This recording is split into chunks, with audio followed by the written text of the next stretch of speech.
Good day, my dear grade 8 students. Once again, I am your subject teacher, Mrs. Lorena R. De Guzman. So, for this week, we are going to tackle again another lesson.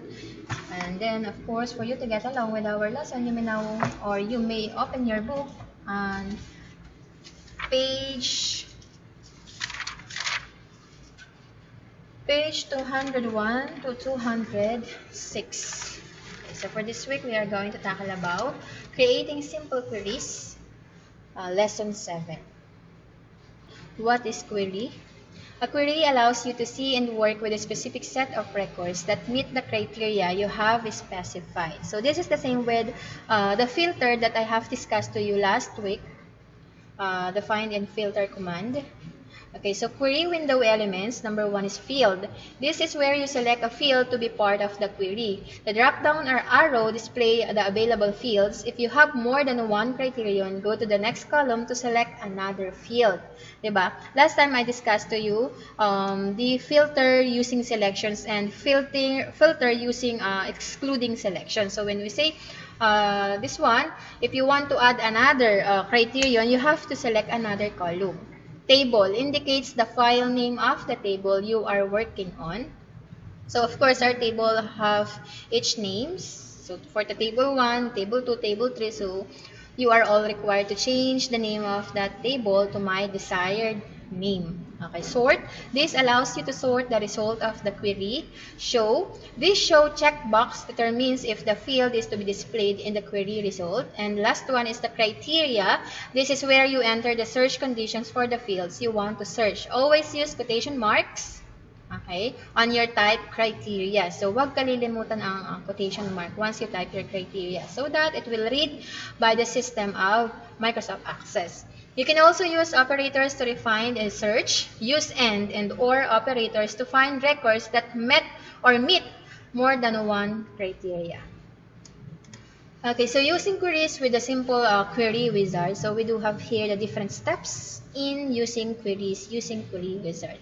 So the first one on the create tab, click the query wizard, of course. You may follow the steps from your book, page 201. Okay, so let us have the Microsoft. So I have here a ready-made table. Okay, so let us have the step 1. On the create tab, click the query wizard. Create tab, and then let us have the query wizard command.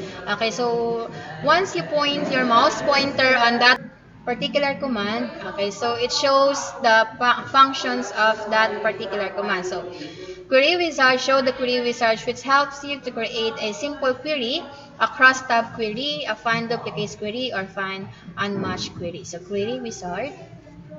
And then on the new query dialog box, click the simple query wizard and click OK. So this one already, it is automatically selected the simple query wizards and then select OK.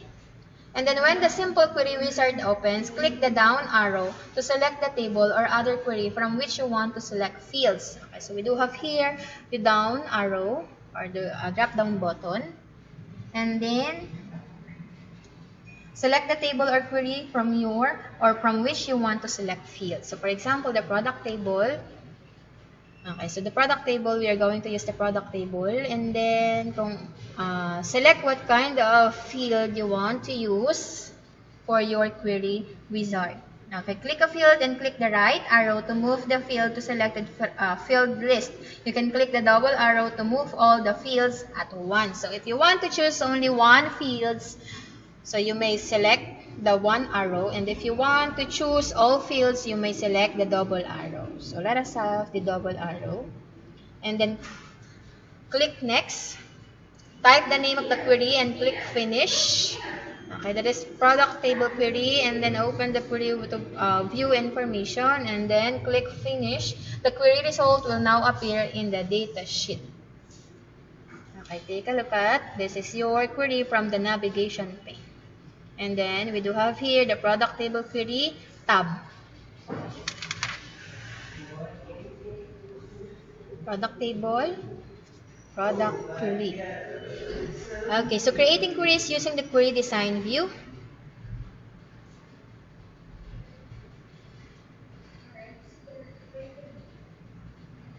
take a look at the difference of the two tables.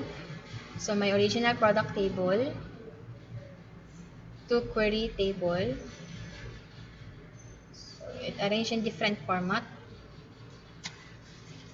Okay, the query design will view will allow you to create a query that has the full range of capabilities, including the filtering. Okay, let us have now creating queries using the query design or design view. Okay, on the create tab, go to the create tab and then select query design. And then a query design window or show table dialog box appears. Click the table that you would like to include in the query. So for example, I want to include these three tables. Add, and then employee salary table, add, product table, add. Okay, and then close the dialog box. And then repeat the steps if you want to add more tables. So of course, we do have only 3 tables here, so I add those 3 tables. So we are done with adding tables. The lower part is the query grid that allows you to specify information needed to create a query. So ang tawag natin dito sa lower part of our screen is a query grid. Drag as many fields as you need into the first empty column in a query grid. Click View to check the query result in the datasheet view. So let us have choose our field. Okay, on the employees table, I want to include the names, the age. On the employee salary table, I want to include the employee's ID, the starting salary, and then the shifting day. Okay. So what is the purpose of creating a query? So, di ba sabi natin when we say query, it is a simple way, or di ba, that is just like a filter. It is a simple way of query. So, when we say query, para kang nagtatanong, sino yung ating employees, ano ang kanyang employees ID, ano ang kanyang salary, anong araw siya nagtatrabaho. But, we get the specific details from different table that we had created. So, let us see the result of our query from the design view. Let us go back to datasheet view. Okay, so take a look at. We do have here the names, age, employee's ID, starting salary, and shifting day. Okay, so if you will remember, okay, so wala naman tayong ginawang gantong column, di ba? Take a look at the table that we had created. The product table, the employees table, employee salary that has 3 entries only, and the product table that has 11 entries. Okay, so let us have the query from the design view. So, using the query design view, it is used to create another table with a combination of our entry from different tables. Okay, so names, age, employees ID, starting salary, and shifting day. Ayan. Okay. Next, let us have editing the query. You can insert, arrange, and remove query field. Let us go back to the design view. And then on the design view, let us follow the step. On the create tab, click query design. On the create tab, click query design. And then close the dialog box. And then on the query grid, click the top of the fields column to select it. Okay, so on the design tab, click insert column. So for example, I am going to check this 3 fields, and then I will highlight this first field. Then I will select from the design tab, I will select insert column, and then please see the changes on the grid view. Insert columns. As you may see, we do have here another fields. Okay, so paano po yun, miss, nagkaroon ng another field? So, as you may remember, naglagay ako ng check for us to remember kung nasaan yung tatlong check. Nandito sa ating first 2, 3, 4 fields. And then I add another field. So, we do have here another fields without check, or another field without check. So, that is insert field. Okay, when a new blank column appears, drag the new field into the blank column. Okay, another. To remove the field, on the Create tab, click Query Design. So, we do have the query design na select na natin. We do have here. And then, on the query grid, click the top of the field column to select it. And then, click or select delete columns from the design tab. Delete. Delete. Okay. As you can see, we do have here 3 checks. I will delete those checks, columns, or fields.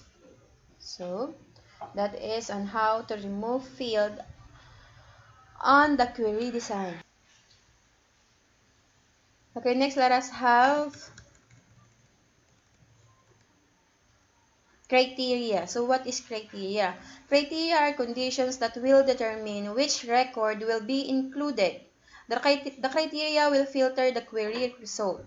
The criteria may be numeric or text. It is better to specify a range or value than a specific value. So when we say criteria, that is a standard.